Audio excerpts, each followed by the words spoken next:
All right, we're going to get started. Hello, everyone, and welcome to the first Women Plus Water conversation of 2026. Thank you so much for joining us today. I am joining you today from Treaty 6 territory and homeland of the Métis. And this land is the traditional territory of the Cree, Saulteaux, Dakota, Lakota, Nakota, and Métis peoples, and they have cared for these lands and waters for generations. As a settler, I recognize my responsibility to both learn, listen, and help steward this water for future generations. I also invite you joining us from other territories today to reflect on and recognize the lands and waters that you call home and set a really good intention to have a productive and a positive conversation today. So, my name is Stacy Demansky. I'm an outreach and engagement officer with the Global Institute for Water Security at the University of Saskatchewan, and I'm going to be your host for the Women Plus Water conversation today. For those of you who are new and joining us, welcome. Women Plus Water is an inclusive international community of people who are all connected through water, and we come together to explore, the gender dimensions of water research, of management and decision making. And so our initiative we hope to help elevate the visibility of women and other equity deserving individuals. And we really try to foster the engagement across the borders through conversations like you're in today, our Women Plus Water expert list, where you're able to find experts or be an expert, and of course through mentorship opportunities. So to get into today's conversation is going to touch on the intersection of water and mining, and we'll be talking a little bit about both the social and the environmental dimensions of water management in the mining sector, and of course, advancing both the sustainability and the equity within the sector. And I'm joined today by two absolutely amazing guests who I've been really excited to meet earlier this month, and they have a wealth of knowledge on these topics. Unfortunately, we did have a third guest that we reached out to, and they were going to bring a more international perspective to the conversation, but unfortunately, they weren't able to make it. But in talking to Rob and Jocelyn, they do have some international experience, so hopefully we can bring that through in today's conversation. So as always, before we get our conversation started, we're just going to go through a few logistics for the event. It runs for about an hour in length, and we do offer live French interpretation. So if you want to access that, just use that French globe in the bottom toolbar, and you can hop on over to that channel. We are recording this event, and we do post it on YouTube and our website in both English and French for you to rewatch or share with colleagues afterwards. We do offer the opportunity for today's guests to ask today's guests, questions at the end of the event. So that Q&A function is there. So please use that to submit any questions you might have for them. And then lastly, thanks for the guests for volunteering their extra time. We are again able to invite any students or early career individuals that are here today to stay on the event, stay after and for about 30 minutes. And you guys are more than welcome to have an open discussion with the guests today. So thank you, Jocelyn and Rob, for volunteering some extra time for that. So speaking of guests, I'm thrilled to be joined today by Jocelyn Peltier-Huntley and Rob Sim, and they're going to be talking about their experiences and knowledge all around the social and environmental dimensions of water in the mining sector. I'm going to let them introduce themselves, but if you want to check out their full biographies, please do so on our website. A link will be shared in the chat for you to go to. So first up, I will welcome Jocelyn Peltier-Huntley. She's the founder of Prairie Catalyst Consulting Corp and also the author of Active Allyship. So Jocelyn, the floor is all yours. Thanks, Stacy. So I'll just share a little bit about myself and really I think I'm bringing the perspective of women and the mining part, maybe more than the water part. And Rob will share a little bit about the parts that he's bringing too. But a question I often start with when I talk with groups is, how many of you have had to walk into a room and you've had your credibility or your qualifications questioned? I have. So as Stacy mentioned, my name's Jocelyn. My pronouns are she, her. I'm on Treaty 6 territory in the homeland of the Métis in Saskatoon. And I spent the first 13 years of my career as a professional engineer in the mining sector in British Columbia and Saskatchewan. Often I was the only woman in the room, the only woman in the engineering department, and when I moved into a leadership role, I was one of a few who didn't have a stay-at-home spouse to care for my two children. Because of my gender and stereotypical beliefs about what an engineer should look like, I was often mistaken for an admin assistant when someone was first meeting me. They didn't assume I was the engineer. And if I led with empathy and curiosity or I took a collaborative approach to problem solving, I wasn't always recognized as being a strong leader. I was told I was being too friendly. So, in the male dominated workplaces where I worked, I didn't always feel like I fit the leadership mold or the professional mold that just seemed to be a given for many of my coworkers. Early in my career, I tried to fit in, but the advice that I was given didn't always feel like it fit for me. Usually, my mentors were male mentors, and maybe what worked for them didn't always work for me. So, the more I tried to fit in, the more at times I felt like I wasn't really acting in line with my values or who I was. And at times, it felt like I was living in two different worlds. About 10 years ago, my worlds kind of came colliding together. So, my dad was diagnosed with cancer. At the time, my kids were 3 and 5, and it was a very stressful and overwhelming period of my life. Through my dad's cancer journey, I ended up starting my master's to better understand the challenges that women faced in the mining sector and engineering profession. And eventually, I ended up leaving my career in mining and becoming a full-time grad student. What I learned from my master's research was that when people are underrepresented, if you're the only one like you in the room or one of a few, you're more likely to feel like you don't belong and you're more likely to be subject to discrimination and harassment. One study I did, and it was published in CIM Journal, had some of the details behind it, but what I found was that oftentimes these incidents go unreported. Only about half the time does somebody speak up, and only 22% of the incidents ended in a formal report. So it makes it really hard to address the challenges if we're not even talking about them. And we can't expect women to shift workplace culture on their own. But it was clear to me that workplace culture needed to shift. So women in the mining sector only make up about 15% of employees, which is similar in the engineering profession. It's also not fair to ask women to adjust themselves to fit in the culture. Many have tried and probably also felt like I did that sometimes they were living in two different worlds or had different versions of themselves, their personal and their professional lives. So in 2020, there was a call for research proposals from International Minerals Innovation Institute. They're not-for-profit based in Saskatoon, and they're largely funded by the mining sector in the province. So I submitted a proposal to conduct a PhD project focused on activating workplace allies. I submitted my proposal literally the day before COVID shut down the world. And because I wasn't sure whether or not the funding decision was going to be made or when it would be made, I ended up forming my company, Prior Catalyst Consulting, at the time. And I started both my business and my PhD in the fall of 2020. So my business focuses on equity, diversity, inclusion services, research, strategic development, training, and resource development. But going back to my research, over my 4-year research study, we created, and I'll hold this up as an example, we created this model here, this ally activation model, after interviewing 17 active allies. And we developed an active allies course that has about 10 hours worth of content. And then we piloted the course in the engineering college at the University of Saskatchewan in the mining sector. So in total, we had about 100 people take the course over a few years. And last year, I published the book, which kind of summarizes some of the research and elements of the Active Allies course, but tried to make it in a more accessible format for those that don't necessarily like reading academic journals. So outside of my business and research, Stacey mentioned too, I've been on the board with Women in Mining, Women in Nuclear Saskatchewan for 7 years. So our vision, and we just went through strategic planning, and we updated it, is a future where women are valued, visible, and thriving, driving safe, inclusive, and innovative mining and nuclear sectors that strengthens Saskatchewan's communities. So our new tagline is valued, visible, and vital.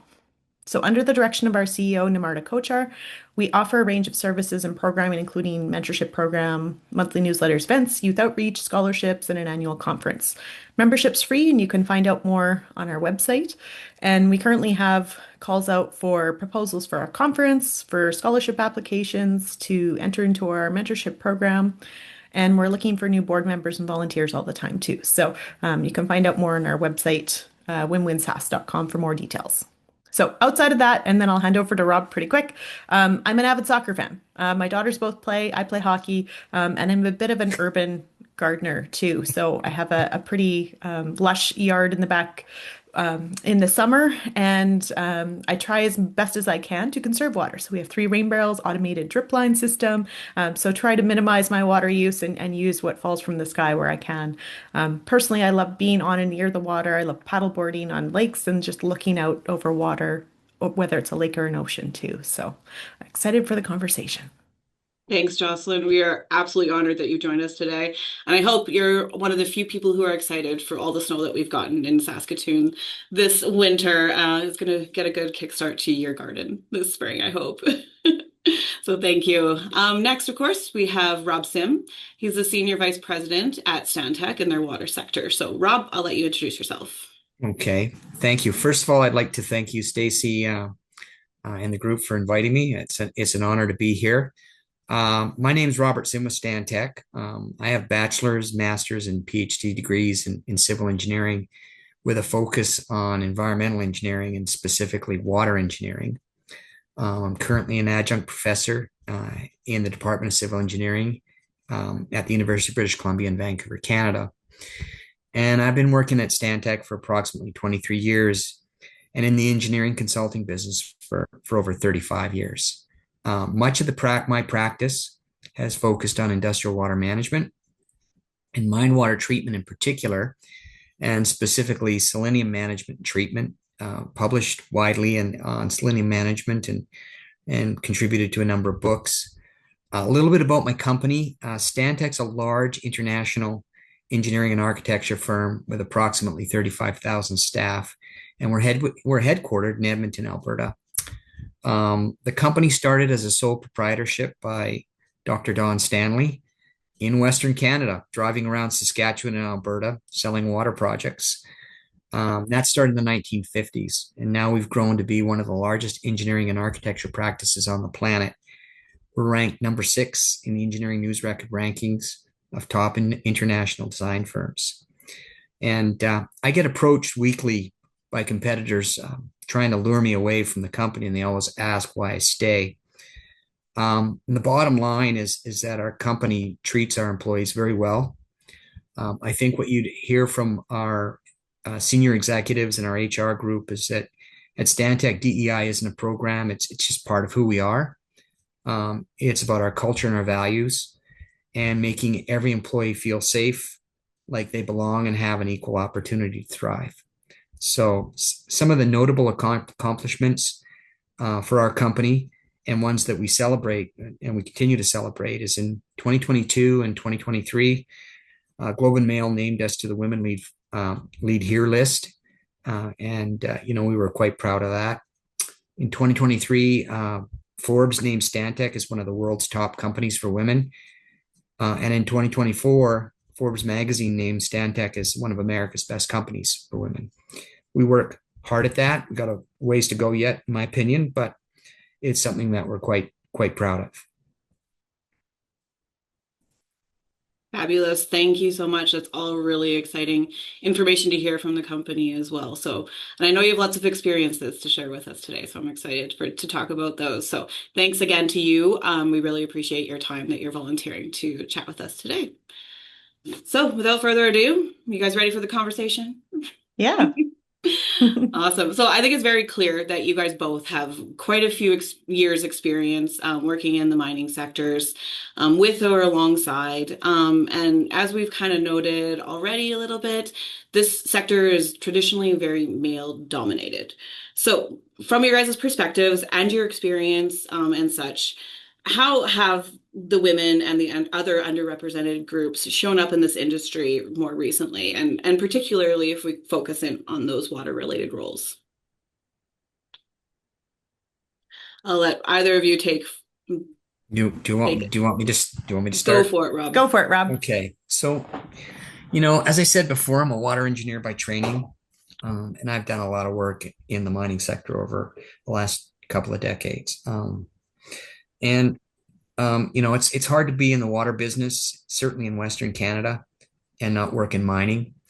And just a few factoids that I think are important. When I started my engineering career in the 1980s, women engineering students made up 1 to 3% of the student population. Just a point of reference, my graduating class in civil engineering was 3 female students out of 150.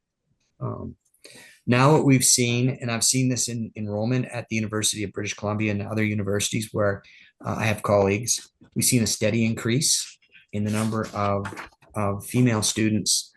Um, though today's and what's happened is you've seen this increase to the point where the number of female students in the engineering curriculum now is in Canada is almost 30%.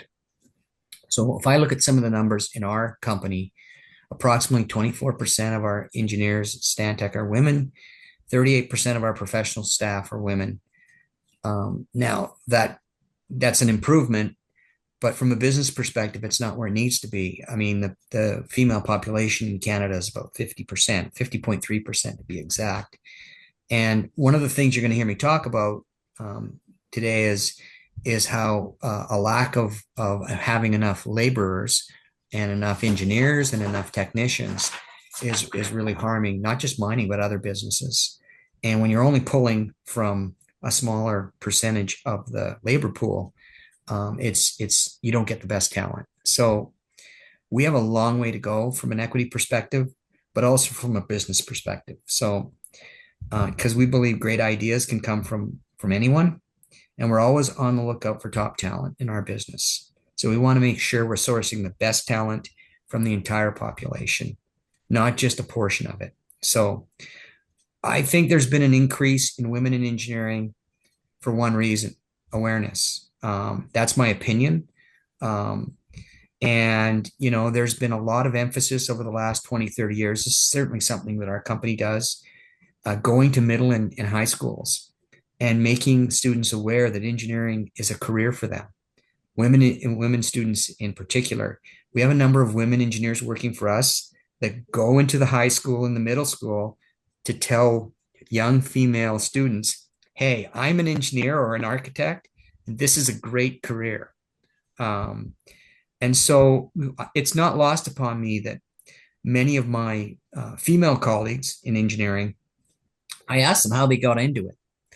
And most times, what I find is that they have a relative, either their father, their mother, or an uncle or an aunt or a cousin that is an engineer, and their eyes got open to the possibilities. So I think awareness is important. And I think the increase that we're seeing in the number of engineering students, female engineering students, is because of that awareness. There's more work to be done, but I think it's super important that the professionals, men and women in this business, make the time to go to the schools, middle and high schools, and educate students on the possibilities. By the way, my daughter told me when she was very young, I don't want to be an engineer because you work too hard. Well, I noted that her job title is software engineer, and she did become an engineer. And she just bought a house, and she's making really good money as an engineer. It's a great career, and so from a business perspective, we really, really need to open people's eyes to the possibilities, and so awareness is critical. Definitely. I agree with all of that. And congrats to your daughter. I love that she did exactly what she said she was not going to do. So I think that's fabulous. Well, yeah, right. And she realized she likes science. It's a good career. Very much so. It's very needed, always. It's not going to go away. I know you have a response to this question too, Jocelyn, about Yeah. the change in the underrepresented groups and women in the industry. But if you don't mind, would you be willing to share, like, what brought you into engineering? Was there an influence in your life that kind of took you on that path?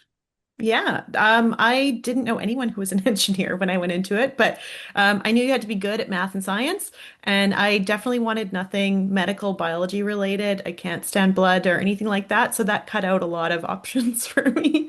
And I didn't necessarily want to do what my parents did, which they were farmers and a teacher and a lawyer. So that starts narrowing down available options. And then I heard about engineering, and it's like you don't necessarily have to be really good at English.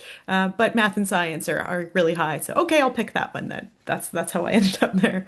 And I ended up in mining because as I was going through engineering, I was still really confused about what engineers actually did. So I was in my third year and I was like, I still don't really, I hadn't had the greatest summer jobs. I found they were more administrative in what I was getting. I still didn't understand what engineers did. So took an internship and I ended up working in Fording River in the Elk Valley open pit coal mine. And that's how I got into mining. I think I was maybe the first female engineer to have worked there. The mine had been open for about 40 years. And so when I went back to school to try to understand why there was no women in some of my workplaces, I found out that it was actually illegal for women to work in mining in Canada for many years, many decades. Some of those laws went into place in the 1800s, early 1900s, also protecting children, also not wanting small children in the mines and not wanting women in the mines was kind of how some of the laws were labeled. And then slowly some of those laws were changed and repealed, but mining was kind of one of the last places where women weren't really allowed, especially underground. That was kind of one of the last places, probably in a lot of Canadian workplaces, where women weren't allowed. One of the women who shares her story in my book, Susan Lomos, she's a resource geologist who's in BC. And when she started her career in the 1980s, she initially wasn't allowed to go underground either. There was no laws in place saying she couldn't, but it was still considered bad luck to have women underground. So she had to wait for a while until she got a new supervisor who advocated for her and allied with her and actually let her go underground so she could do her job.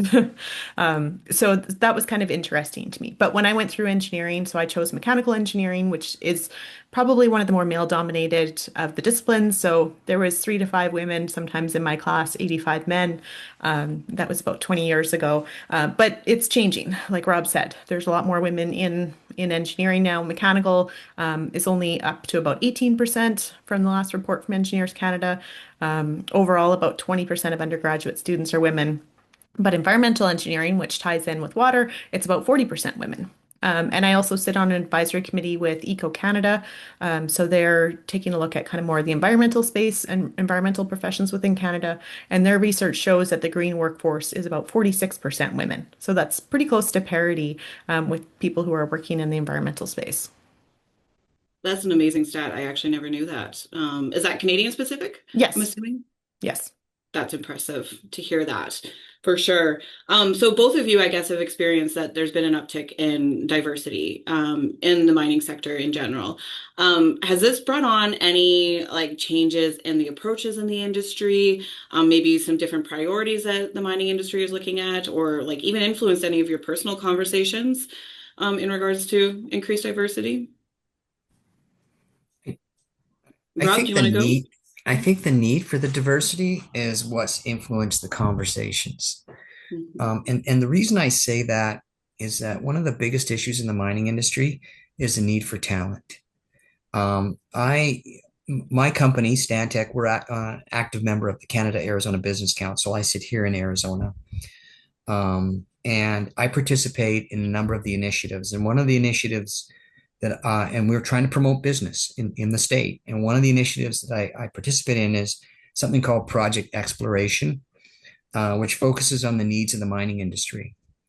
And we talk every single meeting, we talk about the need for talent and how are we going to find enough people for how enough miners, enough engineers, enough geologists, enough hydrogeologists. And everybody says the same thing. Well, okay, you got to make the talent pool bigger, right? It's not it's not rocket science, right?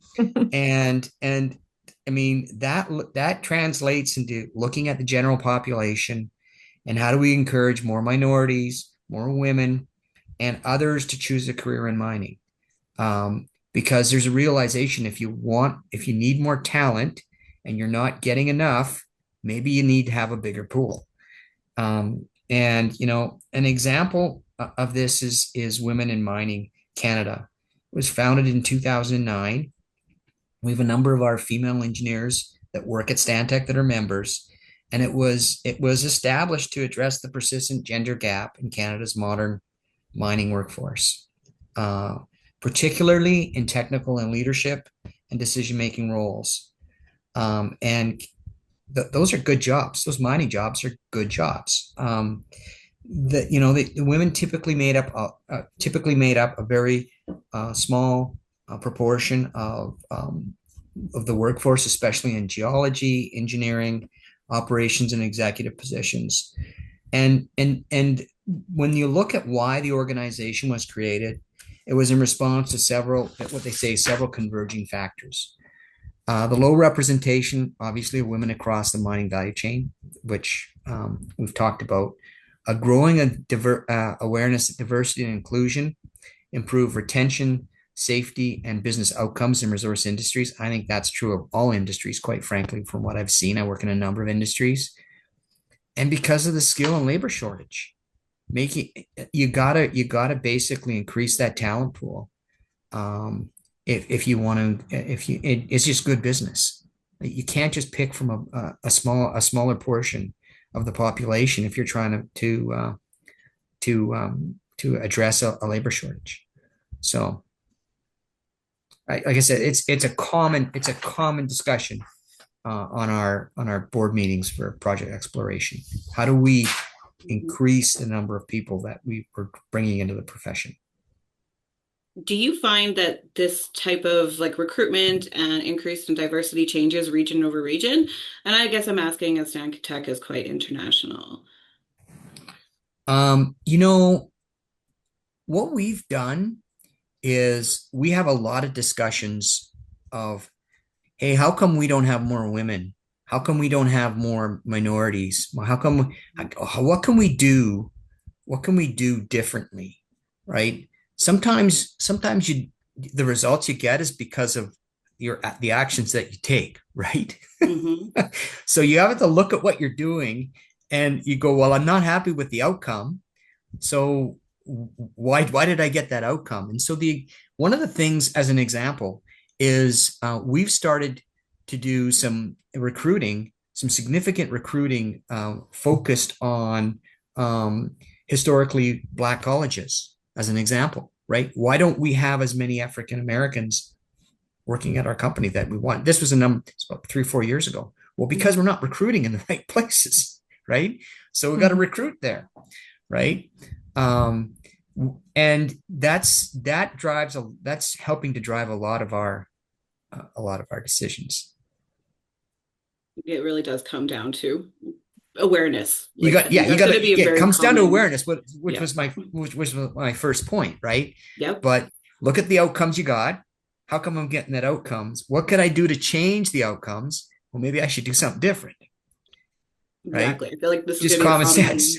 common, Maybe I'm very not common. recruiting from the right spots, right? Yeah, looking at Very the common. systems and shifting the systems to really embed the solutions, right? Yeah, Because otherwise we're leaving it down to kind of individuals' whims of how things are happening, and we all have bias. yeah, So we may tend to, oh, I'm just gonna, that person looks like me. They went to the same school as me. We have this common element, so I'm gonna choose that person maybe over the person who is different than me, and would bring a different perspective into the organization. yeah. And I mean, one of the things that we have a lot of at our company, we have a lot of DEI training. All the executives have to take that, and it's an ongoing training. We have an ongoing training course that we have to fulfill. Unconscious bias training is something that we all had to go through, Hmm. and a lot of people think they're not biased. We all have biases. Hmm. It's Mhm. human, right? The key is to understand what those biases are and how to overcome them, Yes, exactly. And it's right? We're all tricky to biased. do. So if we can It is shift our tricky to do. systems to help get rid of some of those biases or filter some of them out so that we're making better decisions, then yeah, that's a good way to go about it. So we can leverage the diversity that we're wanting to bring into organizations. Most definitely. And I guess, Jocelyn, I kind of am curious from your point of view, being a woman in this industry, have you noticed like there's different angles or approaches that you've been able to offer your workplace because you're coming from a different background than, the male-dominated coworkers that you had? Yeah, I think so. I think there's elements probably to what I do and my Mhm. history that maybe helps with people wanting to listen, I guess, and engage in conversation around it too. I think having a background in the mining sector and engineering, some of my clients, are in mining or in different professions. So I think that definitely helps with having some commonalities there. But then also, what I try to do, because I am a white woman and I'm able-bodied and straight, try to bring in other voices and perspectives too. I don't claim to be an expert on all things. I haven't lived everyone else's lives and know the challenges they face, but trying to shed light on those things and pass the mic and elevate others where I can too. That's amazing. I Mhm. love that. That's so I'm going to generalize the general direction where society is kind of heading of understanding your own limitations and understanding that there's a lot to learn from simply listening and learning as you Mhm. go. Yeah, everyone can bring their own expertise to the table for sure, and it's great to have the mic spread around. Yeah. Just a little bit of a transition. Kind of going away from a little bit of the gender and minority aspect of it, but kind of heading into the environmental protection thing and getting into the mining and water conversation here. There is a lot of trade-offs, obviously, between in protecting the environment, the social responsibility around the environment in mining, and of course, the global demand for resources that need to be mined. It was really interesting when I first got to talking to both of you, and it stuck with me, Rob, was that you're like mining occurs just where like naturally where minerals exist. There's no deciding. You can't be like, I'm gonna Mm. go mine here. Like it just ha it has to happen where it has to happen, pretty much. You And can't pick then where the mine's going to be. You can't pick where the minerals are. yeah, They're, yeah, they are where they exactly. are, right? Yeah, exactly. So kind of this, I'm kind of curious, like how can like these companies, the communities that are impacted by these mines that come in, and of course the regulators that are there to try and also protect the environment, how can they all work together, to support this kind of like long-term sustainability, the impact that mining does have on the environment? Like, do you guys have kind of some insight on that? I'm gonna go to you first, Jocelyn, if that's okay, Rob. Sure. Yeah. I think collaboration and relationship building are really, really important. This is not my expertise and not an area that I've worked in a lot, but I've worked adjacent to a lot of people who work in the environmental space and work in community engagement. So, one thing that I've heard kind of loud and clear from those that do is that it can't be transactional. So oftentimes, coming at it from like a project management perspective, we're like, here's our schedule, here's all the things we need to check off, and if we approach relationships with our checklists and our timelines, that's not going to go well. So, thinking especially about mega projects like mining, often that are, decades in the making and billions of dollars, there's a lot of complexity to them, and there's a lot of people that have to be consulted with, and a lot of processes to follow, especially in Canada, which is slow, but I think it's a really good thing too, because then we are doing more to protect the environment and to consider the resources that we're needing to access, like water. So in the past, it maybe hasn't always been done great, but I think there's many examples and there's many ways that people are doing a better job of it today, maybe than what was done in the past. And thinking about social license to operate, would be one example. And it's not an actual license that you hang up on the wall or anything like that, but it's the relationships that you're building with the local communities, the people that are in the area, and that's really, really important to do. So. Do those relationship building efforts happen before even a mine comes in and starts like, digging in the ground to build the facility or such? Or is this something Yes. that kind of goes tangible with the development of the mine? No, it definitely they're starting well ahead of time, even before some of that environmental assessment process is started. There's often discussions, for sure within the mining companies happening of who are the groups that we need to consult with, and sometimes that relationship building is happening well in advance of kind of financial decisions or environmental approvals and those kind of things. No, that's fair. What about your experience, Rob? So, um, all the mines, and I've worked on a number of mines over the years, um, that I've worked at, think about their social license to operate, as Jocelyn has mentioned. They understand the importance of being good corporate citizens and stewards of the land.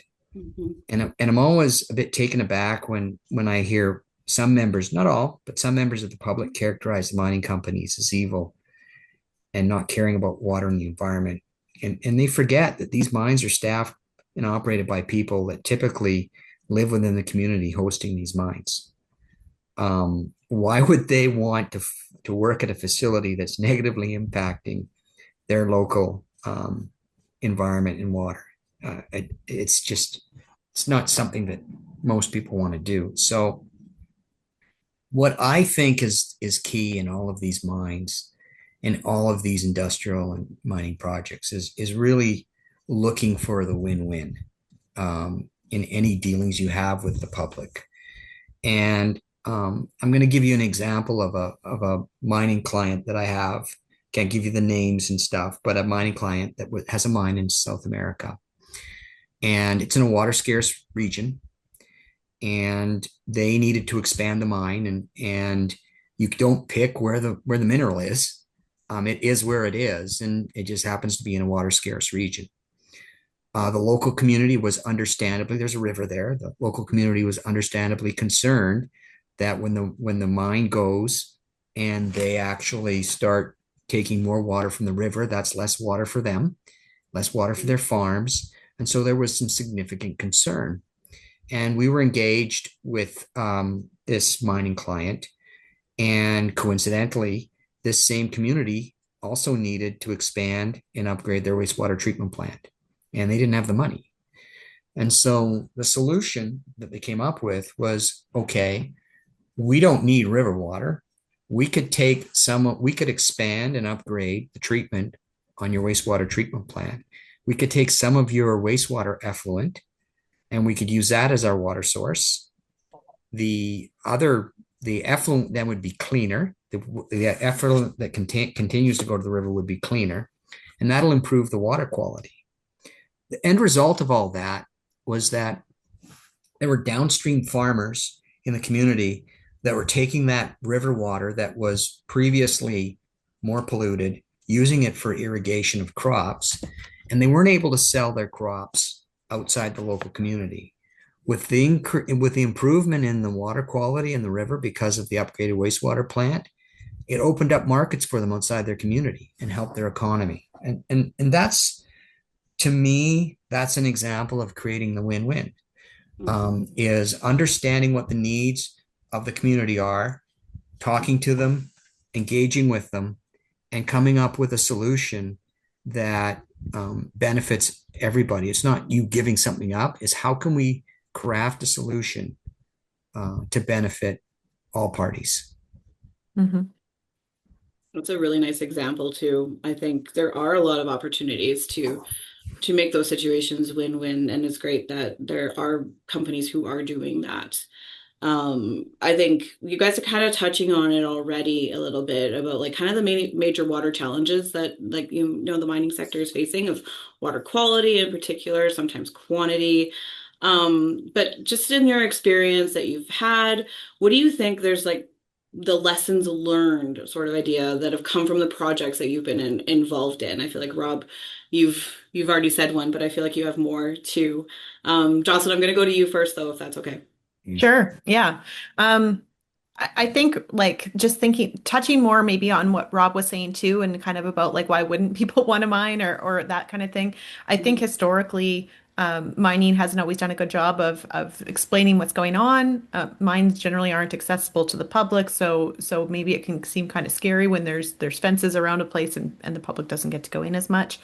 And there are some examples too in the past of mines sometimes being abandoned, and then there's contamination, and public needs to clean it up. So I think going back to the kind of the education awareness piece we were talking about around diversity and inclusion, it's important when talking to the public about the mining sector too, and just explaining how things are different now than maybe a mine that was started decades ago, and the steps that are in place to make sure that something's not going to just be abandoned, and the community would have to clean it up. So I think building those elements of trust and education and accountability and collaboration are all important pieces that can kind of help with painting mining in a different light, and helping come with a better win-win, that great example that Rob gave, where you're actually improving water quality for the whole community and people downstream too. So but it needs to be a collaborative process, I think, in the mix. Definitely. I think collaboration is key. And again, we're threading this awareness theme throughout everything that we're talking about of listening, learning, being aware, sharing everything is just super beneficial in so many fronts. Rob, what about you? What are some key lessons that you guys have found in other projects? Well, so you asked about the major issues. Yeah. I've talked about the first one, and it's probably the biggest one is labor shortage. But on the water side, I think the scarcity of water around the world is becoming a crisis, and it might not be a problem in Canada, but it's a bigger problem than a lot of people think. And the UN just published a report this month, and the report's entitled "Global Water Bankruptcy: Living Beyond Our Hydrological Needs Means in a Post-Crisis Era." And I work around the world, and I can't think of a country that doesn't have a water scarcity problem in one of their jurisdictions. So, to me, um, we've got to look at water not as a problem like some of the mine impacted water that's produced. We can't look at that as a problem. We got to look at that as a resource. And I'll give you an example. I had a mining company come to me 2 years ago. It was 2 or 3 years ago, in one of the southwestern United States, wasn't Arizona, and they basically said, "We've got we need water. We need water for our solution mining operation. We don't have enough, and we're concerned that the water rights that we have, the groundwater rights, that because water is so scarce, that there's going to be fights over this water because it's needed for drinking and all sorts of other things, and we need to find another source of water." And I'd never thought I would see this in my lifetime in terms of project requirements, but they were actually looking at and they develop or are developing a project where they're going to take produced water from the fracking industry, clean that up, and use that for mining. Those are the types of things that are going on in the marketplace where mines and industries don't have enough water and they're actually looking for water sources. And the technology is there. So to me, water scarcity is becoming a crisis, and it's really something that needs to be addressed. And you're seeing a lot more creative solutions taking place. The private sector is involved in private equity is involved in some of these, and so that's a trend that I'm starting to see. That's really interesting that the water is becoming the critical resource in mining, not necessarily the thing that you're trying to mine potentially. It's a pro just every mining project that I'm working on, certainly in the Southwest, water's an issue, Mhm. right? And we're doing things that I never thought we would do 20, 30 years ago. I mean, I've got one client that it's a tribal client. They've got water. They need revenue because gambling revenues are declining because of online gambling. And they're looking at developing a business deal where they exchange the water for lease payment to a mining company, right, for the revenue. My advice to them was don't sell the water, never sell it, but lease it and then have a contract where you have off ramps, right? So you can always assess, is this in the best interest of our community? Mhm. So you see more and more of those types of things. It's very interesting. I think I have also seen that UN report come out. I've not read it yet, but just the title alone is very concerning. And I Yeah, a know, bit shocking. yeah, yeah, they really succeeded in the A shock bit factor on depressing, that. actually, Yeah, right? It's definitely. not very cheery. Not at Mhm. all. I don't think there's too much that's coming out in the news these days that are all cheerful. I No. think we need more of it wherever we can find it. But it's really, yeah, at the forefront of being, like Canada, we're very fortunate. We're very privileged to have as much water as we do.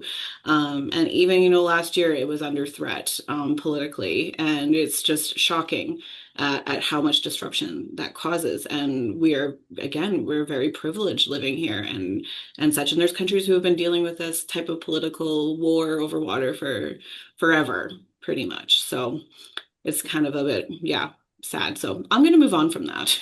I'm going to switch a little the tone Sorry up. to No, be so depressing. I'm sorry. it's all good. No, I really want to focus in on because in meeting Jocelyn, and your expertise and everything that you've done with your education specifically, all around allyship. And I know in talking to you, Rob, too, you're very much an ally in this kind of realm that we're in. So I kind of really want to have a bit of time to talk about that. And I guess I'm going to throw this to you, Jocelyn, first, is like, what does like meaningful allyship look like, either in general or in particular to the mining sector? Sure. So, allyship, my definition around it is that it's a practice of inclusion. And some of the elements we've kind of touched on already. I didn't even pay you to say this, but elements of allyship are listening, learning, and reflection on personal experiences and privileges. And the goal is that we're actively supporting historically marginalized persons and communities in achieving their full potential. And so allyship, we can get there by kind of going on this journey through the ally activation model. So awareness, we've been talking about is the first piece.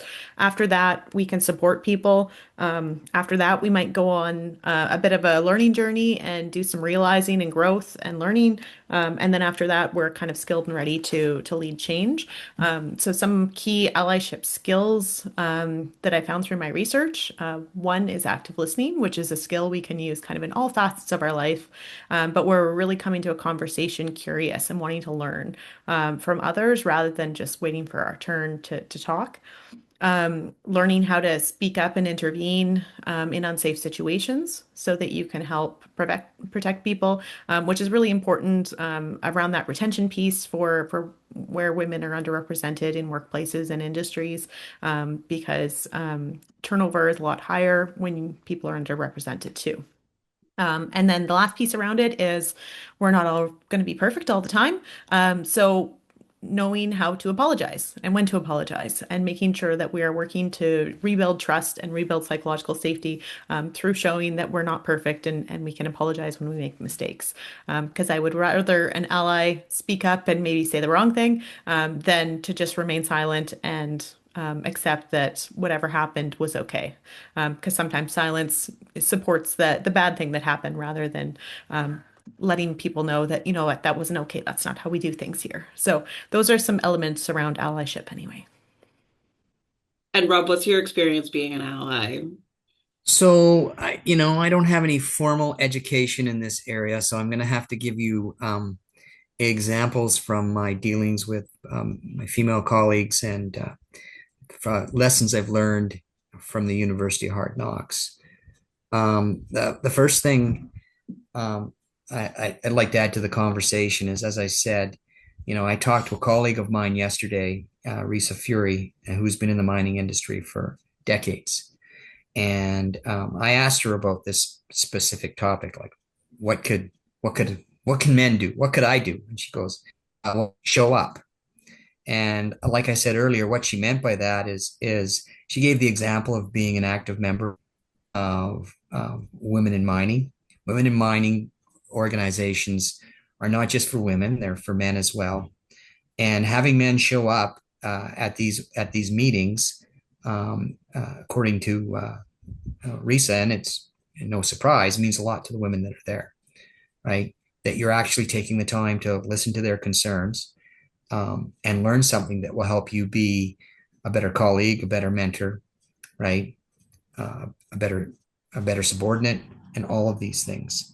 So, embarrassingly, I said, "Well, that's just for women," and she goes, "No, it's not. It's about women in mining, but it's not just for women. Men are members as well." So, showing up is the first thing. The second thing that I'll say is that I think it's really important to support and mentor female professionals. In my experience, and I've had a number of experience, a number of female colleagues report to me, and vice versa.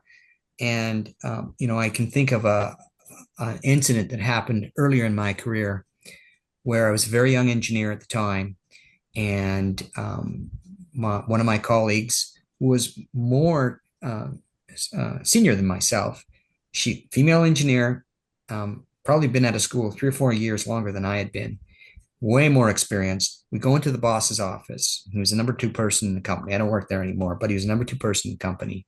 We're sitting down for a meeting, and he turns to her and he says, "What? I need you to go get us some coffee." Which I was a bit shocked and taken aback, because if anybody should have gone to get the coffee, it should have been me, because I was the junior person in there, and I was pretty disturbed by that. One of the reasons I was disturbed is, as I said, nothing focuses, in my experience, men's views of the world is when they have a daughter. And I was so disturbed by the way he talked to her, and she was visibly she was upset, and it was obvious she was upset by that. And I went and talked to him after the meeting, and I said, Bob, I said, I don't agree with what you did there. And he goes, What do you mean? What did I do? I said, well, you sent so and so for coffee, and why didn't we just all go for coffee as colleagues? Like, she's, we're all colleagues here. Like, and it's the way you did it that was really out of line, in my opinion. And so I was pretty sure he was going to fire me, because he was getting visibly angry. I'm barely out of school, but I also had a daughter, and I thought, well, if he's going to fire me, I might as well, finish what I got to say, and I'll go get another job.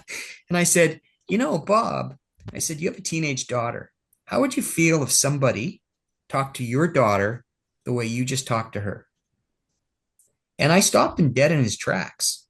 He hadn't thought of it that way. So he actually went and apologized, and I got to keep my job. But he didn't even think about it. So the first is, you really need to stick up for your colleagues, men, women. It doesn't matter. When you see something that you think is wrong, it's you gotta speak up. Sometimes people don't even realize what they're doing is insensitive, or just not good. So that's the first. Mentoring is extremely important. I've worked with several young female engineers. I find most of them are very organized and efficient, more efficient than men. I don't mean to sound sexist, but that's what I found. I don't have a study to prove that. This is just my personal experience. And I asked one of the women working for me one time, I said, how come you're so much more efficient than all these guys? You get stuff done, I ask you to do stuff. She goes, well, you try having 2 kids and cooking dinner and picking up at the daycare. She goes, I gotta be good with my time. Those other guys, they don't have to be good with their time like I do. And so, that's one of the things I've noticed, is that a lot of the women that I work with, the younger ones, are really good with being time efficient. The one thing I will say is that I found not all young female engineers, but a number of them lack confidence, and there's a number of reasons for that. And what I try to do is I try to push them outside of their comfort zone. I try to get them to speak up. I keep reminding them that, hey, you're here because you're smart. You're here because you've got an education. You're here because you need to be here.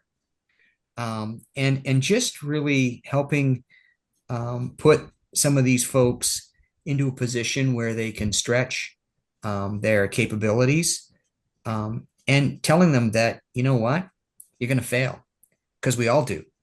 And then being there to help them when they do. Because if if you don't fail, you don't learn anything. I can tell you, show me somebody that's never failed at anything, and I'll show you somebody who doesn't know anything, right? And so I find that's really important. I mean, I was just 2 weeks ago on a call, and this young lady got on the call, one of our female engineers, and she was talking about how, oh, I'm not smart enough to do this. I'm going, where is this coming from? Of course you're smart, right? And I talked to her afterwards, and we got to support and mentor these young folks. So those are Yeah. the two or three things that I have to add to that. Yeah, no, for sure. And I love there was a comment actually in the chat too that came up when you were talking all about interrupting bias. And that is, we took some training here ourselves on it. And I think that is absolutely important of recognizing that and holding people accountable for sure. If you don't Um, Mhm. speak up, then they yeah. think you approve, Exactly. right? Well, he must Exactly. approve of that because he never said anything, right? Yes. Yeah. Yeah. We do have some questions that came in, but I do have one last question for you, Jocelyn, if you don't mind Yeah. wrapping this up. You had mentioned some pretty like large scale kind of opportunities to, become a better ally, and for creating like, more inclusive spaces. But like, what are some of the everyday small things that people can do? Yeah, some everyday small things, like starting with that awareness piece is so I have, and I don't know if it's been shared in the chat yet, but I have an allyship action plan download. And so it's identifying a group, maybe, hey, I don't know very much about the challenges they may face or the history about them, and just picking a group and doing some learning. And so if you're a reader, it's reading a book, maybe it's watching a YouTube video, maybe it's listening to a podcast, but trying to learn from someone who's different than you. That is a simple thing that we can all do. And then you can bring some of that learning back, and bring it into your workplace. And just maybe rather than starting a meeting with a safety share, starting it with a value share that focuses on equity, diversity, inclusion, and sharing something back in the group with what you learned. So you could do that kind of as a podcast club or a book club or something like that, or just take turns within the group so that you're learning new things. So that's an easy thing to do, just to expand your understanding. Very achievable things I feel like we Yes. could all incorporate into our everyday workplace or not. I Hmm. feel like we can be better, do better for sure. Yes. Right, I'm going to transition just to a few questions that came in, to Sure. everyone here. Thank you very much for submitting them. We aren't going to be able to get through all of them, but we'll do what we can. The first one is about win-win. Hmm. They would like to know more details regarding the funding for women or community partners. And is there anything underrepresented groups can get help to support these concerns and projects? Yeah, so Win Winsask, we have a mentorship program, a conference. We have regular events that we offer throughout the year. Our funding primarily comes from the mining and nuclear sector. We have a joint chapter here, tie into Women in Mining Canada and Women in Nuclear Canada, because of the uranium industry within Saskatchewan. And so we have things going on all of the time. Like I said, we have a lot of calls for scholarship applications, proposals, volunteers, and many things going on right now too. There are Women in Mining Canada chapters across, or Women in Mining Canada chapters across the country in different provinces. So I know Women in Mining BC, for instance, has a mentorship program as well. There's International Women in Mining. So if people are listening from outside of Canada, there's probably a national or local chapter that you can tie into too. But it's a really great way to get to know people who are working in the same sector as you, or if you're wanting to get into working in the mining industry, a good way to get to know people who are already there. And often we have ally focused events and call men in, and all people into the conversation too, because we all need to learn and do better. So, Fabulous. Thank you so much for answering that question. The next one, I'm gonna send this one to you, Rob. There's a question about increasing the talent pool. Is there an opportunity to look beyond engineers in some cases?